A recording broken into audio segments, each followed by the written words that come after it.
Years after falling ill, my wife and daughter returned with intentions to take over my house. But let's go back to the beginning. Initially, I received a diagnosis of advanced Hodgkin's lymphoma, a surprise considering my active lifestyle, healthy diet, and regular doctor's appointments.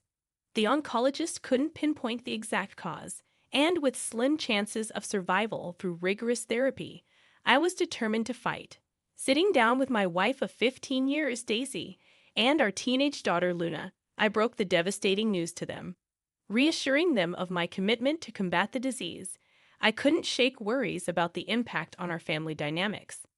The doctor had warned that chemotherapy would be debilitating, mentioning that many marriages don't survive such treatments. That night, I shared my concerns with my wife, Daisy, who promised unwavering support through sickness. Financial stability from good insurance, savings, and a trust fund eased concerns about our fully paid-off house and Luna's college education. A week later, chemotherapy began, taxing my strength. Returning home drained and barely able to manage daily tasks, my wife and daughter stepped in, assisting with meals, housework, and transportation to appointments. 2 grueling months passed, and signs of agitation from my family emerged. Reluctance grew when I asked for help, and my daughter stopped responding to simple requests. The breaking point came when, running late for an early chemo appointment, my wife suggested I take an Uber due to her fatigue. Calling an Uber and the hospital for assistance, the driver was kind, ensuring my safe arrival. Grateful but disheartened by relying on strangers, I returned home to a troubling situation. Confronting my wife and daughter about their behavior, I sensed a chilling demeanor. I asked if they considered me a burden, and with a heavy sigh, my wife admitted feeling overwhelmed. My daughter timidly confessed she hadn't expected me to be so needy during my illness. Realizing it was time to discuss potential solutions, we began a difficult conversation. I proposed the idea of hiring a nurse to assist me a few days a week with daily tasks and accompany me to chemotherapy sessions, anticipating the days when I would be too weak to manage on my own. To make things more convenient, I ordered a wheelchair. Thankfully, my wife and daughter agreed to this plan. Seeking recommendations from the hospital, they sent a nurse who struck a balance between sweetness and sternness.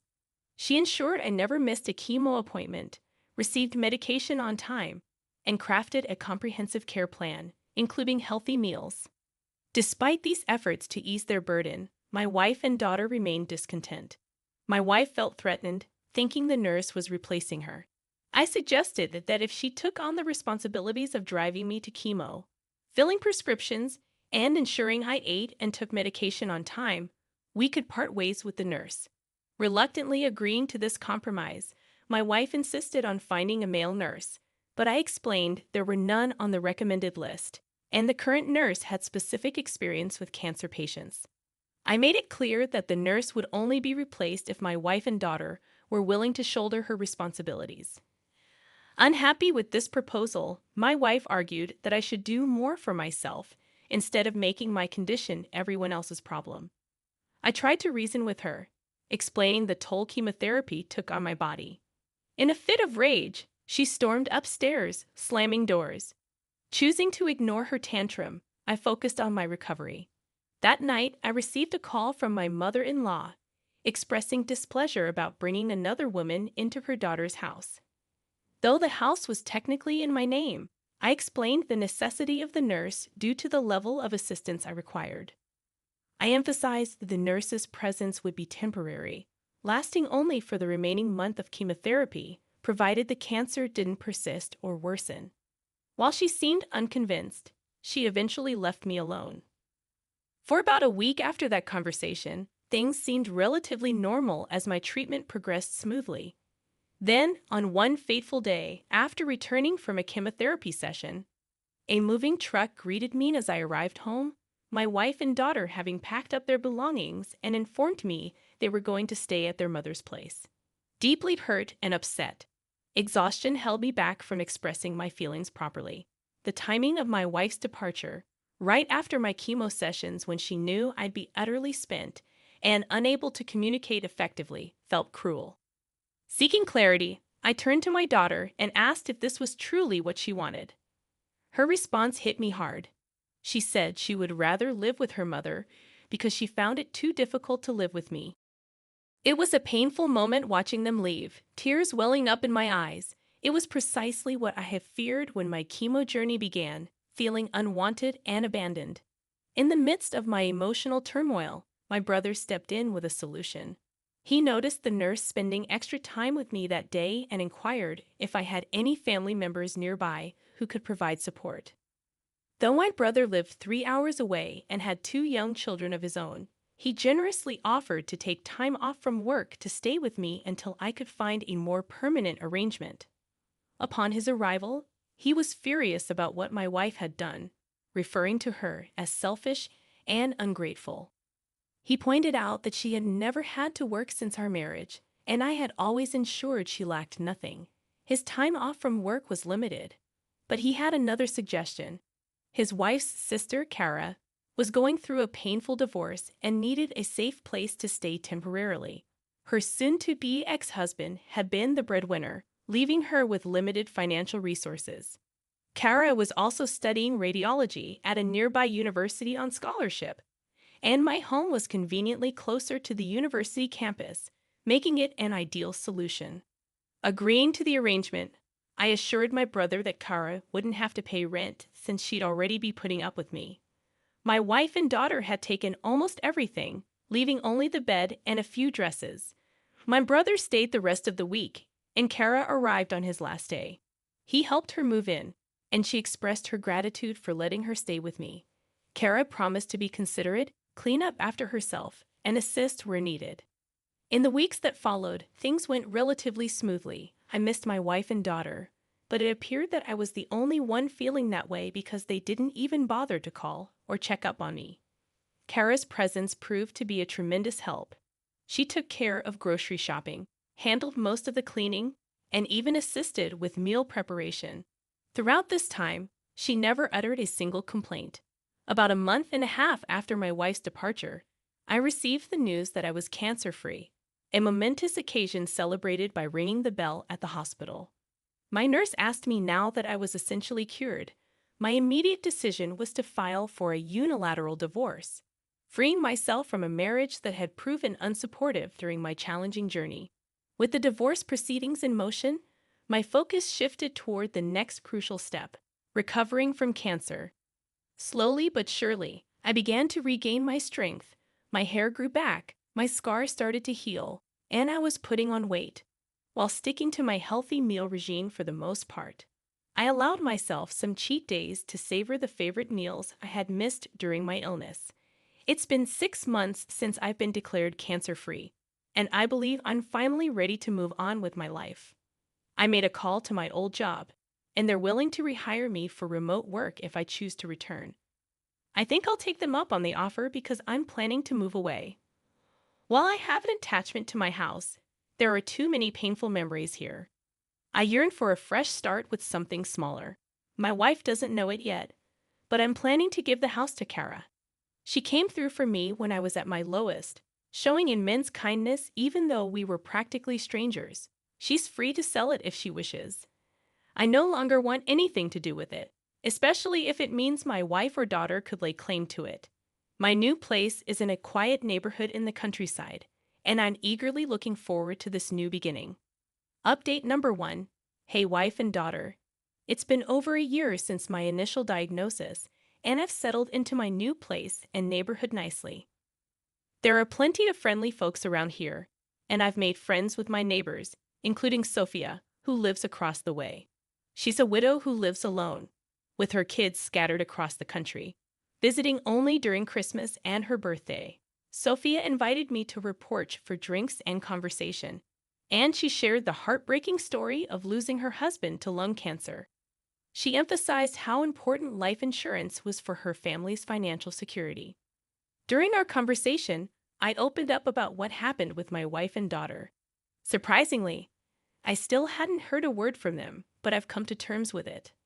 I've been spending my time pursuing new hobbies, particularly woodworking, and I'm starting to build up a collection of tools.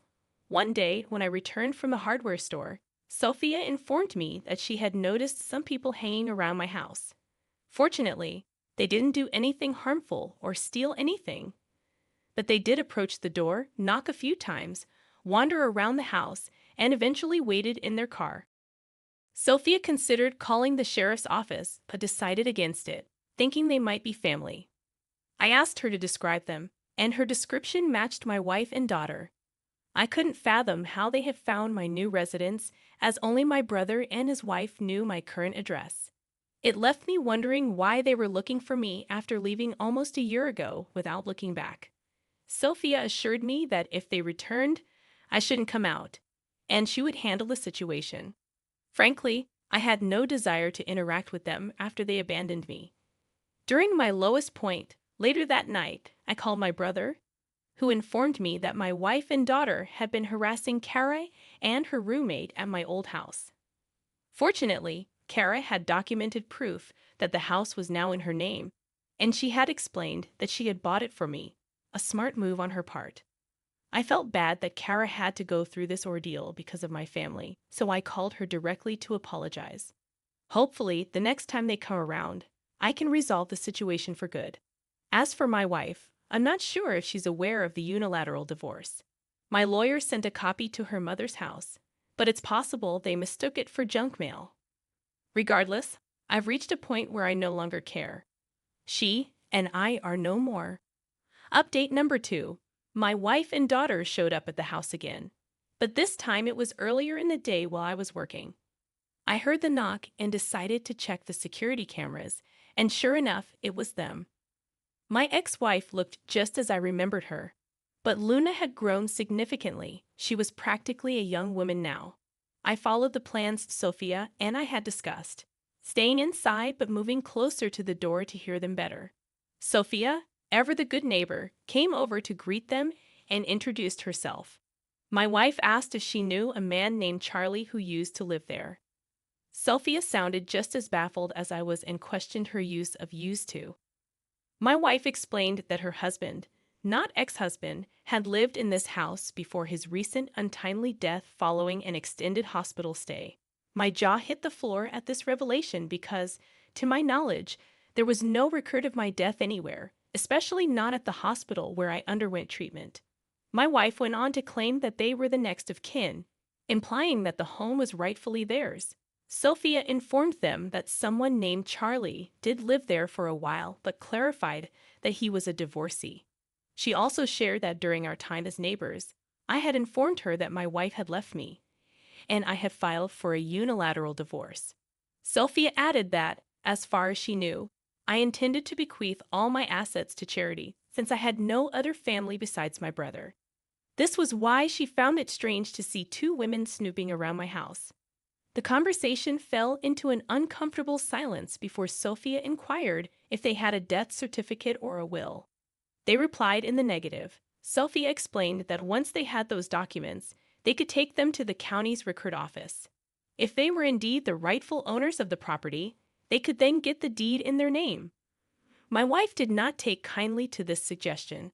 She asked Sophia who she thought she was and started screaming, asserting that Sophia had no authority to interfere in her affairs. She also accused Sophia of being nosy and demanded that she mind her own business.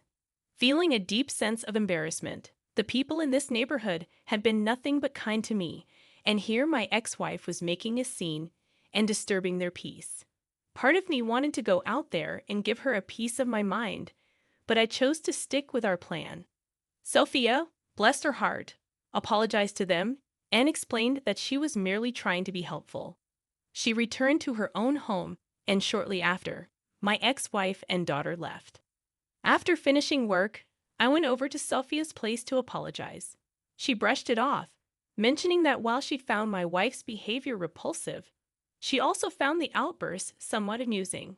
I wished I could agree with her, but I knew my wife could be hot-tempered when upset. If she ever returns, I am determined to confront her and ask her to leave me in peace. She came back again yesterday. I was sitting in my home office when I heard a loud crash. Rushing out to the living room, I found my front window smashed and people were outside screaming. I thought there might be a maniac on the loose, And it turns out I wasn't entirely wrong. It was my ex-wife. She had smashed my window, and my neighbors were out there trying to stop her. Apparently, she had been causing a ruckus for a while, but I hadn't heard it because I had my noise-canceling headphones on while doing some QA work. Frankly, I wouldn't have heard her even if I hadn't paused the music for a break. When I got outside, two of my elderly neighbors were doing their best to restrain my ex from causing more damage. Both she and Luna were holding bats, and they had already broken a few of my potted plants. I grabbed her by the arm and asked if she had lost her damn marbles. Needless to say, she was shocked to see me, or rather, shocked to see me alive. I told both her and my daughter to get off my property before I called the cops. Unbeknownst to me, my neighbors had already placed the call. She seemed hurt by my words and asked why I hadn't contacted her after I got better. She insisted that she and Luna would have come back. I told her that when we got married, we made vows to stand by each other in sickness and health, and she broke those vows. I wanted nothing to do with her anymore. She's no longer my wife. I sent the divorce papers months ago. I asked her again to leave. Then she asked about her daughter and mentioned that she's going to college next year and she can't afford the tuition on her own. I replied, "Your daughter was fine with abandoning me too, and I'm ready to give up all my parental rights to you. You should have thought of that before you abandoned me. I don't want anything to do with either of you." After hearing that, she went from upset to angry, calling me selfish and heartless, which I found rather amusing given the circumstances. "You're the last person who should be calling anyone selfish." I screamed back, called her an entitled jerk, and made it clear that I'd ensure she never got a dime from me again. Then she swung at me with a bat just as the cops showed up. They immediately arrested both her and my daughter. They asked if I wanted to press charges, and of course I did.